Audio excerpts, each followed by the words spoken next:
I was pretty confident. I put in a lot of work. So I was just ready to display what I've been working on so diligently, and eating all that fish.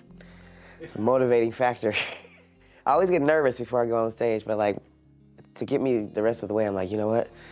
I'm into it now. I gotta just do it. And then like it's like a light switch that goes on. It's like, boom, go time. So yeah, I was pretty confident. I felt good about it. Oh, you just don't know, man. I mean, there was 27 of the best 212 bodybuilders in the world. I don't take anyone lightly. Obviously, being a former champion definitely feels good and definitely gives a little bit of confidence going into the show. We were very confident in my package. I was improved, I was bigger, I was better, and I knew that I would be that first call out. And once I got into that first call out, I was moved dead center. And then from that point on, you know, once you're in a dead center spot, you don't move, it's always a great sign. And I got back to the room, checked in with my coach, looked at a few pictures and videos, and you know, even though we were confident that in our placing, we still knew that there was work to be done. We didn't let up, and we wanted to steal the deal at night, and we did just that. And I came back, and I won with a perfect score, and it's exactly, you know, the way we planned it. Well, there's a fan that I remember very distinctly. A young lady I met actually at my first Miss Olympia. Her name is Tatiana, and I actually still follow her and her husband on Instagram. They're both from Tampa, and I didn't know that at the time, but they met me at the stairwell. And I remember this is like during, I mean, pretty strict COVID restrictions. And I was on my way into the expo, but they caught me at the base of the escalator.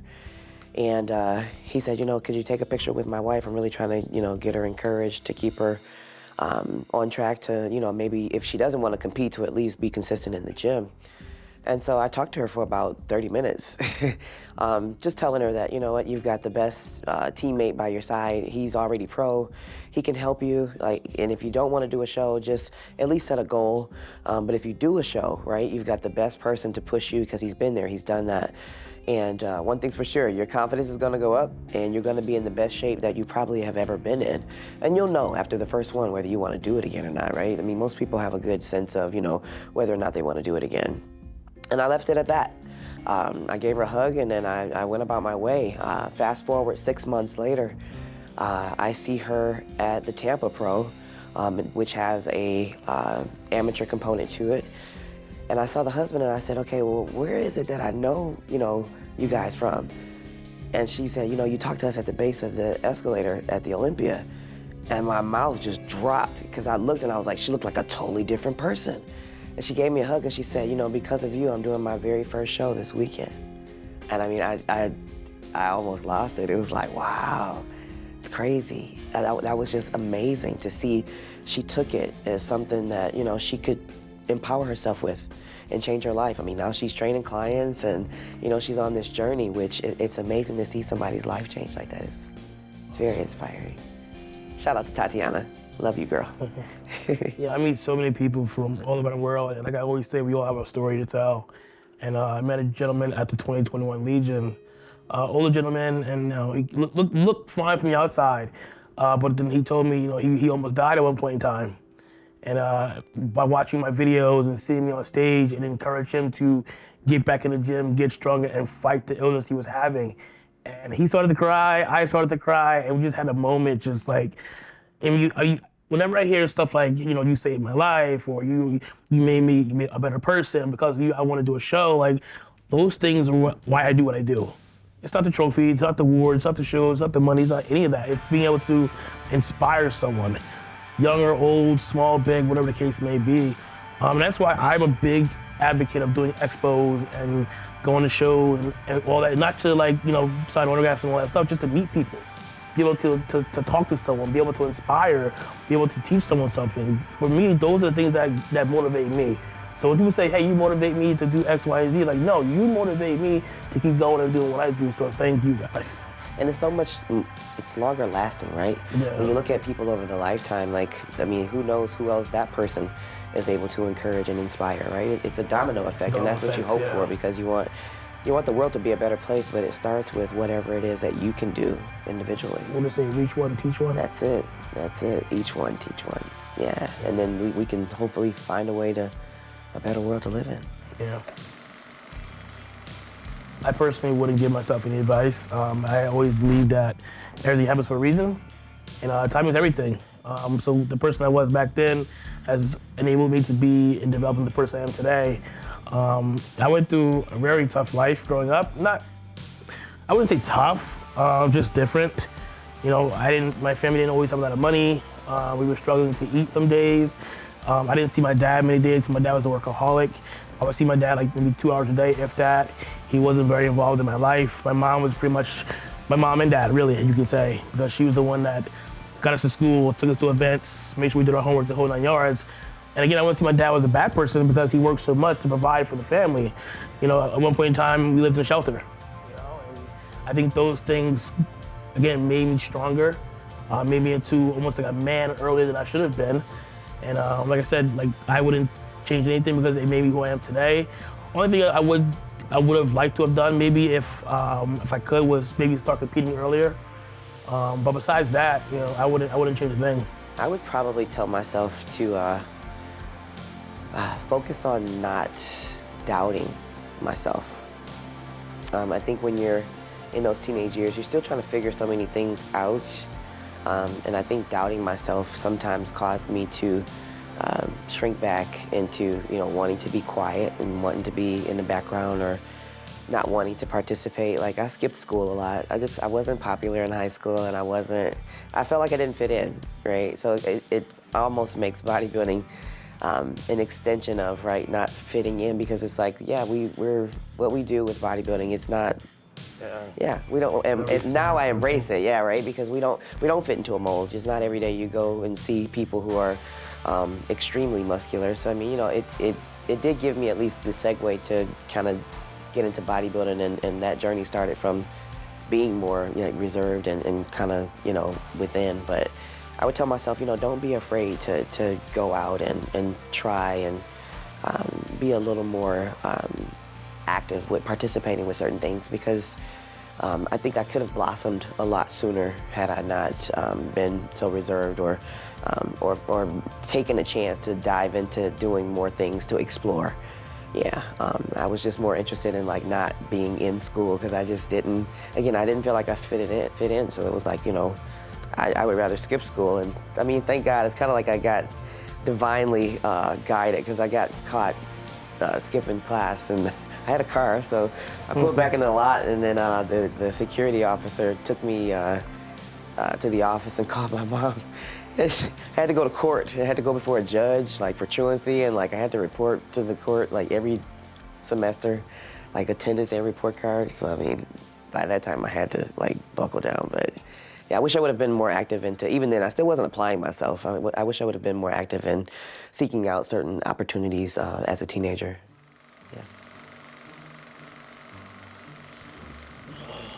I mean, I think the funnest part for me is like when the show is over, like the Olympia, it's like you see like these 300-pound mass monsters going in on pizzas and cake. Like it's gotta be about food, right? Yeah, it's gotta be food because like we're deprived for right. 6 to 8 months, and then we get that one opportunity. Like we can't even wait till we get home to get the food. Yeah. Instead of just we're pulling out candy bars and honey buns and real Oreos and Little Debbie's and all that stuff. So yeah.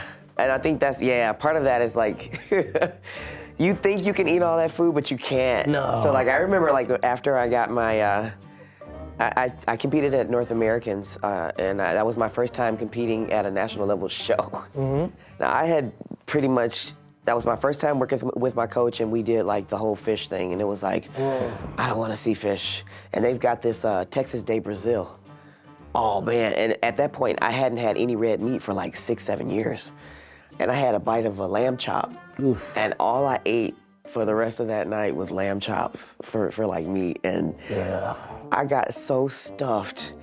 My coach was like, okay, that's enough. And my stomach was like, my friends were teasing me like, did you lose your abs yet? Yep. I lost one overnight. I had to walk around the whole complex like a pregnant lady. Like I was giving birth to 2 lamb chops. It was bad. Yeah, but we laughed. We got a good laugh off of it. But like my stomach was like, I could have put on weight very quickly. Oh man, it was crazy. My mom, totally. I mean, being a single parent, going to school, I watched my mom sacrifice a lot. After my dad passed away, my mom is how I got introduced to the gym. So it was a matter of, you know, this is our lifestyle. I got home from Kansas and it was like my mom had this whole life. I went from city life to farm life, and now like this was a totally new life. Like we're gonna be active and go to the gym, like what is that? And yeah, my mom, my mom's a nurse by profession, but she got into training people, and then it was like, she had these group of clients that she trained every day, so it became a part of my life. You know, it was like school and gym. And even if it was just to hang around at first, I started to just kind of tinker around with, you know, what was in the gym and getting to meet people in the gym, especially the people who competed. And it was like, okay, how did you get this body? And they're like, you know, you gotta be tough and you gotta be strong. And then my mom, you know, started to dabble with getting into her own prep and watching her, you know, work the job, train the clients, still give time and attention to me. And I told you guys, when I was a teenager, like, I didn't make it bad on my mom, but I had my moments. So it was like, you know, and she still had to deal with me. And doing that alone, and she started going back to school. I'm like, man, this lady's got superpowers somewhere. Like, yeah, she's definitely showed me what mental fortitude, what it looks like, and being committed, because she always told me, when you make a decision, be decisive. She was like, there's one thing I'm not gonna let you do is be indecisive. So if this is what you wanna do, you need to commit, and you need to see it from start to finish, and that's how you're going to be raised as a Shaw in this household, so yeah. Yeah, my mom never let me quit anything. You know, I remember she kept me busy, like from like elementary school all the way through high school. It was either basketball, wrestling. I was a Boy Scout for 10 years. It was just something every year. Well, that was the thing too, from where I grew up, like it was like either you're involved in sports or you're running the streets. And my mom refused to let me run the streets because all my friends would always get into trouble. But again, she was always like, I don't care what you do, you're gonna do something positive, whether it be sports or activities, keep your head in the books, obviously, but again, I don't want you running the streets. And it was always like, whatever I do, I gotta give 100% to it. It's like, there's no quitting. And it got to a point where it's like, you know, she took care of me up to a certain point in my life. And it's like, if you want something, you gotta work for it. So I got my first job at 12 years old. Yeah. You know, I was 12 years old, I was working, you know, and everything I wanted, I was saving money up to buy it, and I think that made me into an independent person very early. Yeah. And that's why my girlfriend doesn't understand, like, I'm very, like, self-dependent. Like, I'm a loner, I'm self-dependent, you know, I don't ask for anything. If I want something, I'm gonna save my money up and buy it. Yeah. And I got all of that came from, you know, my youth and my mom, and always keeping me, like, just focused. Yeah. I want to be remembered as the competitor who was always kind and encouraging. I think that's my biggest legacy, I call it the living legacy, right? Because I'm still building it. But yeah, I want people to know that I always came from a very genuine and sincere place, and that there's nothing that if you think of it and it's really in your heart that you can't do. So I say that often, even to my clients. I still say it to myself, there's nothing that I can't do. There's nothing that I can't do. So I mean, to be known as that and to still treat people, again, in a kind and sincere way, that's what I want to be remembered for. I've said many times already, anything and everything I do going forward is for my daughter. I think the Olympia prep was probably one of the toughest preps I put on myself, because for me, I needed to win for her. You know, I needed to hang that gold medal up in her room. So I trained 3 times a day, every single day. That's something I've never done in my career, but I knew that this is what it was gonna take for me to escalate and get that victory and get that W like we hoped.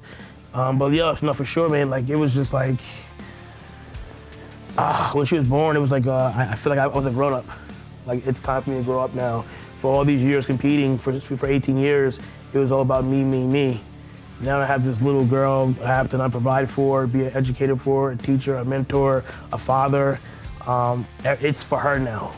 You know, obviously when it comes to competing, we are making money, we're traveling the world, making appearances, yada, yada. So my job is to be able to win shows and provide for my family and make sure that she has a great life going forward. Again, like I said, like I didn't have a bad life growing up. Would I have loved to have changed things, like have my father more involved? Absolutely. And it's something I want to do going forward. I don't want to miss any opportunity with my daughter whatsoever. My mom. Yeah. Definitely my mom. It's always fun to be my mom, man. I mean, I have mentors, I've got coaches, I got all these great people in my life, but you know, the first person that taught me to believe in myself is my mom. Yeah. The first person that told me about hard work was my mom. Yeah, and I think they see it in us from a very early age. You know, my mom still tells me sometimes, like, I used to watch you do things when you were younger, and now it makes sense, right? Like, yeah, and I mean, putting me in gymnastics, putting me in tap and cheer, and letting me try to explore those things very early, showed me that she really cared about me at least exploring to see what it was that I liked, you know, to see what type of athlete or what type of, you know, young woman would I kind of blossom into. So yeah, definitely. And again, like she said, commit, and once you're in it, make sure if you need to walk away from it, you know that you gave your very best, and this is a decision that you're comfortable with. So yeah, mom knew very early on. My mom still calls me and gives me pep talks. Same. Oh my gosh. I mean, I take my mom with me to the gym for cardio during prep. Yeah, like come on, girl, let's go. Like, she's like, you got this. Go out there and do your thing. And, you know, she always, you're Miss Olympia. And then she calls out the year, and I'm like, yeah, that's right, mom. And she's like, no, I know you can do it. I'm like, yeah, mom. But at the end of the day, win, lose, draw, she's always gonna be proud of me just because I finished. I did what I had to do. Yeah. Ooh. Intense. Same. That's it. Intense. Listen, you don't have to lift as much heavy weight or whatever the case may be to make it an intense workout. Like the workout we did today, it was just the intensity, the focus, the drive. To just go. Just make it hurt. You know, I want to leave the gym just messed up. That focused effort. Yeah. You know. Yeah. You want to know that when we're done, there's nothing left in that gas tank. Like that's it. The only thing we're looking for is food, water, and maybe a quick nap if possible. Yeah, gotta be intense. Like 10, level 10. No Plan B came in, the mentality came in 2012. 2011 NPC Nationals. Prior to that, I had just, switched over to the NPC. I won overalls in the bantamweight. I won the Atlantic States. I won the Team Universe. I won this show. I won all these shows, and everyone's expecting me going to the NPC Nationals, kill the bantamweight class, get my pro card, and then go from there. I get to the NPC Nationals, and I get dead last. I got smoked, and I came back. I literally went home the next day, flew home, and I got back to work, and I came back the next year, and I won the class. I won my pro card. And then another kind of go off of that as well. After I get my pro card that night, someone comes up to me and says, "Congratulations, your career's over." And I go, "What do you mean by that?" He's like, "Well, you're a bantamweight. There's never been a bantamweight who's ever gone into the IFBB and done anything, never won a pro show, or never done well. You're not going to be able to make it." And I could have easily said, "He's right. I'm small. There hasn't been a bantamweight who's done it." Or I can say, if I made it this far, if I continue to work hard, put my head down and get it done and do what I did as an amateur, who's to say I can't go on to win pro shows, make it to Olympia, win the Olympia? So of course I listened to myself. He was obviously mad for whatever reason, and obviously we all know what I've done. I was probably the first bantamweight in history to ever win the Olympia. I'm the smallest competitor to ever win Olympia twice so far. I don't think any bantamweight's ever gone to the Arnold Classic and done what I've done. I would like to see him now. What is he saying now? Not much. Listen, I always tell people, like, I have that no Plan B mentality. Like I told you today, like, losers have a Plan B. That's it. If you have a Plan B, you're planning to lose. So I'm not a loser. I know what I want. I know what it's going to take to get there, and I'm willing to do whatever it takes to achieve what I want. And that's why it works, because there is no fallback. No. Linda Murray. It's easy. Linda Murray. Absolutely.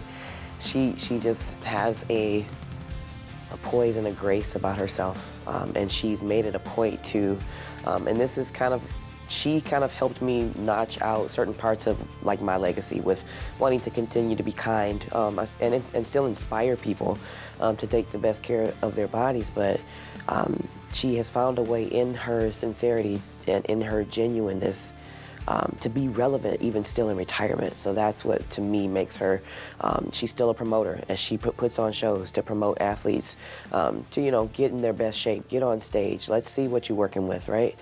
There's opportunity there. So that for her to even be at this age of retirement or stage of retirement and still be so significant in the bodybuilding world, that definitely makes her number one to me when it comes to female bodybuilding. Legs.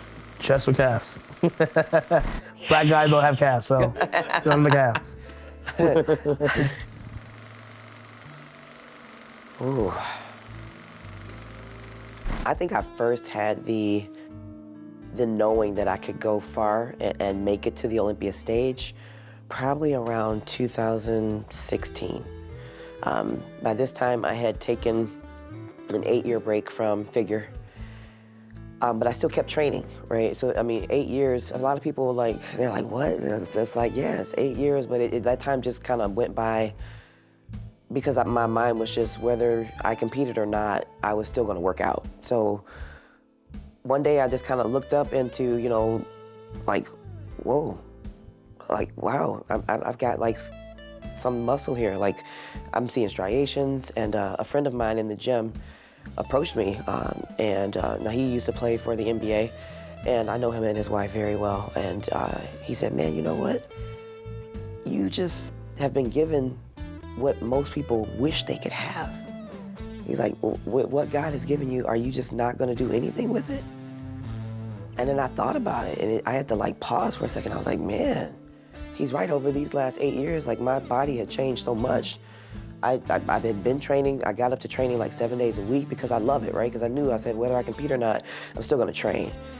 And then to have that moment, I was like, wow, okay. So then I started, looking at videos of like Dana Lynn Bailey, Shanique Grant, and I started to think, okay, so I'll do this one show in 2016, and let's see, I got a women's physique category that I can jump into now.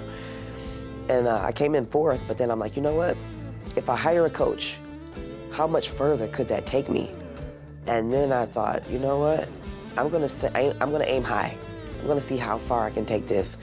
I want the pro card, but as soon as I go pro, because I'm watching, remember when they would do the back, yeah, well, they still kind of do them, but they were like really heavy back in like 2016, 17, 18, backstage Olympia videos. So I would just watch this video every day of Shanique Grant. Every day. I would be on my way to cardio or doing cardio. I watch it every day, and I'm like, I'm gonna get there.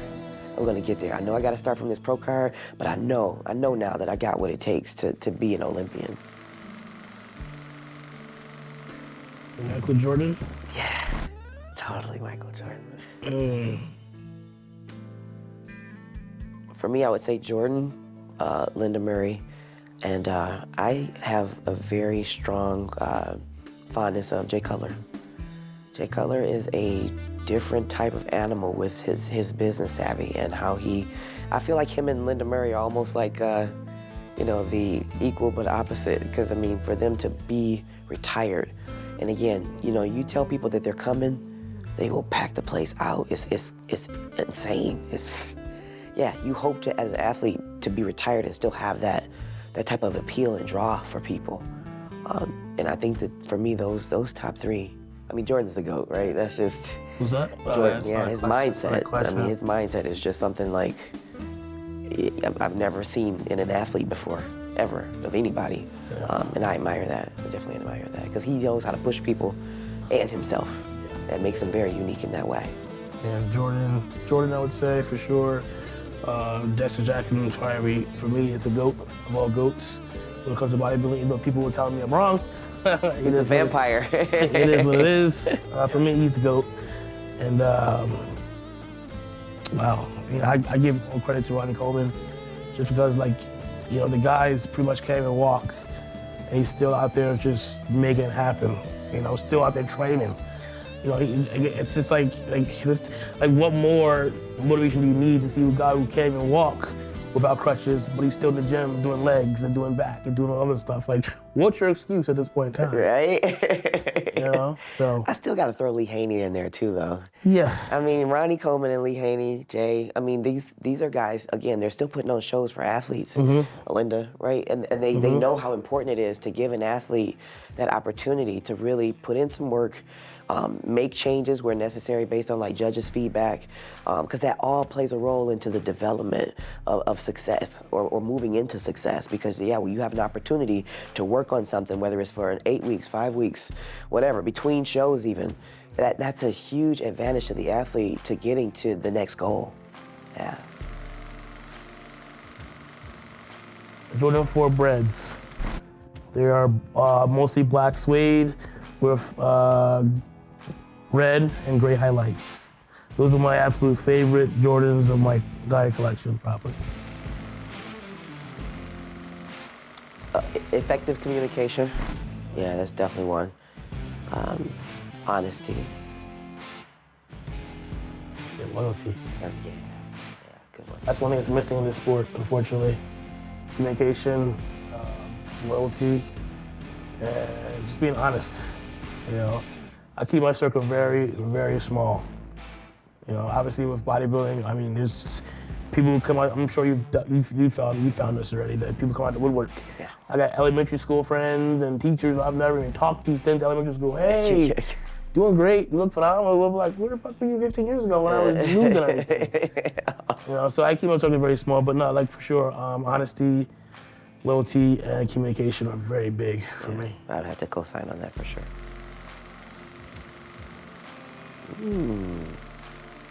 Discipline is definitely one. Definitely discipline.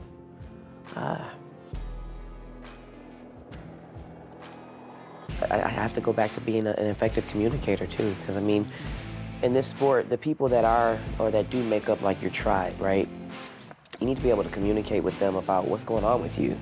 A lot of times there are, or I've noticed anyway, but there can be some points in prep where you gotta try to communicate even though you're very clear that the person may not understand. I mean, especially like people that are close. My mom, like I said, people in the tribe, my coach. And over time, they've gotten to know, right? When I go to a certain place, they know, okay, well, that's what she's going through right now. But I had to communicate that early on, and it wasn't very easy. Because again, when you're in prep, you just kind of know that they don't understand, so why try? But that doesn't give you an excuse to not try, right? It's just because, you know, the relationship still needs to be preserved, nurtured, and enriched, because eventually your prep is going to come to an end, right? But I found that some athletes don't value the importance of that open communication with those close people in their life. And sometimes people can find themselves in some situations where bridges are burned, right? Feelings are hurt, and trying to get those things repaired, sometimes it's not possible. So you have to be mindful to keep that communication at the forefront when it comes to being an athlete, because bodybuilding can be a very selfish sport to a degree. But you can decide how and what to give when it comes to the communication piece, so that everybody's on the same page. Or, you know, I gotta back off a little bit, not going to any social events, whatever it is, right? You keep that at the forefront. And I think that the last thing that would be an important trait for me would just be the integrity. You gotta have a high level of integrity when it comes to how you're gonna operate. Whether it's making sure that, you know, if you had something that you weren't supposed to have, be honest with your coach, right? Or competing. And I don't know if Shaun's been, you know, in this situation, but I mean, I competed back in 2019, the very last show of the year. And it was a big show, but I didn't take it as serious because I was exhausted. But I placed 7th, and it didn't feel good. It didn't, and I had to be honest with myself, right? I try to tell myself, you can't complain if you know you aren't doing what you're supposed to be doing. I was cheating. I was eating shrimp when I know I was supposed to eat shrimp. I'm like, oh, it's seafood, you know, cut in the corner, because I was tired, right? And I should have just like either backed out of the show or maybe considered, you know, having a pep talk with myself, right? But yeah, my integrity was lacking, and it showed because I placed in 7th, right? So, but it taught me a lesson. Because from that point on, when it came to me, you know, dialing my focus in with the prep, I have a totally different conversation with myself now. And yeah, those are the 3 things that I for sure would hang my hat on. So I come from a wrestling background. I was a high school wrestler and a D1 college wrestler.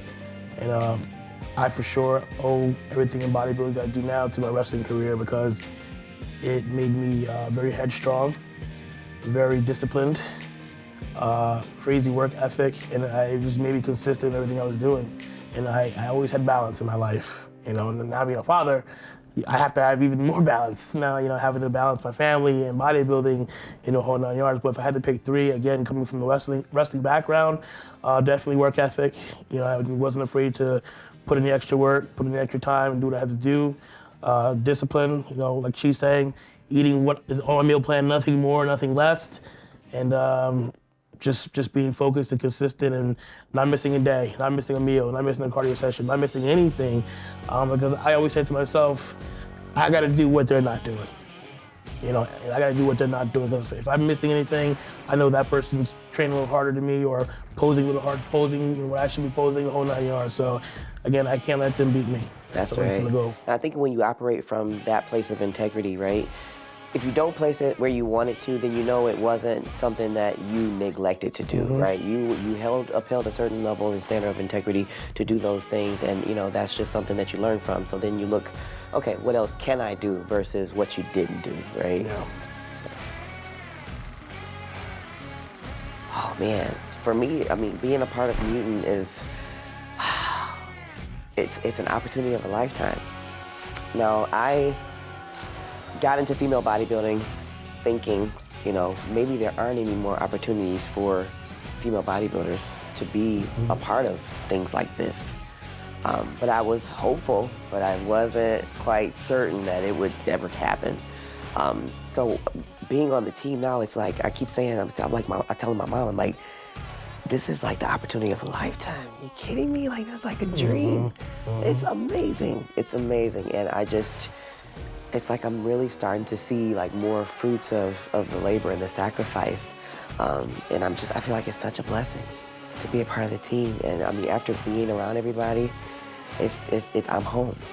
I'm home. And again, all of that hard work, all of that sacrifice, it's been so worth it. And every year it feels like it's what I imagined it could be, but it's so much better.